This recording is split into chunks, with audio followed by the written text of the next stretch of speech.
have here in the studio Channels TV's data analyst, Babajide Ogusowo, to discuss the opportunities in the air transport sector. Babajide, always a pleasure having you here.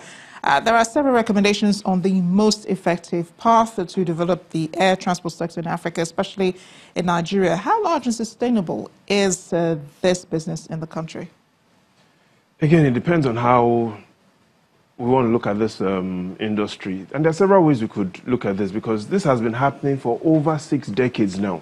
So there are 3 interesting facts I want to share about the Nigerian aviation industry. And we'll get back to this to see if the new Nigerian airplanes will be this beautiful. The first is the size of the domestic air transport industry. Last year, the evidence shows that 3.9 million passengers traveled on the domestic route. That's international, sorry, that's within all the local airports, arrivals and departures. There's some good news in that for Lagos State. 72% of all domestic air flights land in Lagos. The bad news is 3.9 million passengers on the domestic route is the lowest in 5 years. Now let's look at the international route. That also has huge numbers. 9.4 million for the domestic route, 3.9 million for the international route. Again, most of the flights on the international route land in 2 airports, Lagos and Abuja. The challenge again is that figure is the lowest in 5 years. And so if we look at the challenges in the domestic airspace and the international airspace, it does seem to provide the need for Nigerian air, especially if you consider that the air transport sector in the nation today is less than 1% of GDP, growing at less than 2% per annum. So is this fertile ground for new investors? Perhaps yes, but again, it depends on the kind of returns investors want. So let's listen to what the International Civil Aviation Authority say about the return of invested capital in the airline industry. From their own research, they say in the last 5 years, return on invested capital has been less than 10%. And so if you are an investor, Amarachi, will you invest in a business that possibly wouldn't give you more than 10%, or will you buy government bonds that could give you more than 10%? That is the major challenge Nigerian air will face. And investors will look at alternatives to investing in Nigerian air. If this is the situation, how have other airlines like Ethiopia and British Airways survived for decades?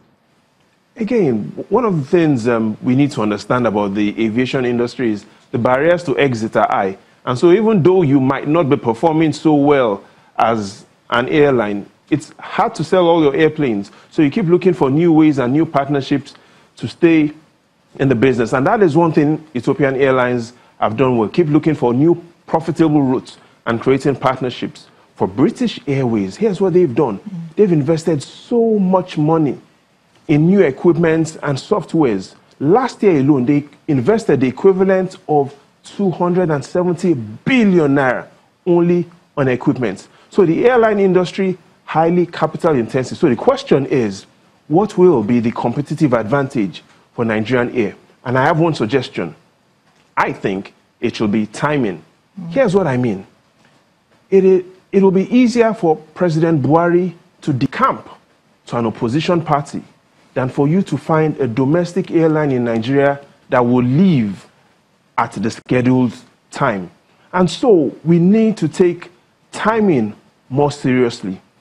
It is very impossible to find a domestic airline that would leave at the time it said it will leave. And so if we're able to compete, one, based on timing, we're able to compete based on looking at efficient routes, and we're able to look at what really is our comparative advantage in this industry, then Nigerian air can succeed. But again, there has to be clarity. Is the investment in Nigerian air about profit? Is it about pride? Or is it personal? That is what we need to find out. Is that what the future looks like for Nigeria's aviation sector? Indeed. The future of aviation is not aviation. The future of aviation is communication technology. And so there are several people that, based on the mobile phones, don't need to travel anymore. And so, yes, we're looking at when our dear Nigerian Air will take off, but we also should keep an eye on what is happening in the communication technology space. And in the final analysis, Amarachi, what will you do if you were on an airplane and there was a fire outbreak? Where will you come out from? Is it what will I do? Where will I come out from? Which is the one? Where will you come out from? I come out from the exit, of course. The emergency exit. That's where I would come out from. I would say prayer first. That's what I'd say. But I'll also tell you that if you're in a plane and there's a fire outbreak, you're going to come out on the news at 10. Well, I will tell the story, is what I always say. I will tell my own story. Thanks a lot, Babajide, for stopping by. The pleasure is all mine. On the news at 10.